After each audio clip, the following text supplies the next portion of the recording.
Here yesterday we're going to learn how to check seeing reels on Instagram, and all you have to do is to launch the Instagram application.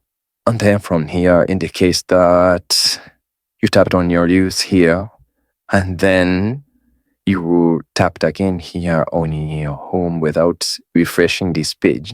And if you decide to go back again, you will still see the same reel that was here. Another option you can try is by liking the page, commenting, and also sharing. And in the case that you did refresh the reels section, and as you can see, you won't be able to see it. So all you can do is by heading over to your profile and then tapping on the three lines, and then you're going to tap on the save if it is saved, or even your activity, and check the likes, the comment, or even tapping on their likes. And as you can see, this is the reel that you did see. And another thing that you can actually do is by downloading your information, that from here you are going to tap on account center, and then from there you're going to tap on your information and permission. You're going to download your information, then you're going to tap on download or transfer your information, and then you're going to choose the account, tap on next. You're going to tap on some of your information, and then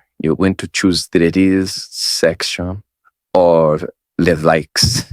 Then from there you're going to tap on next, and then from here you're going to tap on next again, and then you're going to tap on create files. From there, you're going to wait for the information to be downloaded. And once it is done, you're going to be able to view your reels that you have liked. And thank you guys for watching this video. Please do like, share, and subscribe. And I'll see you guys on the next video.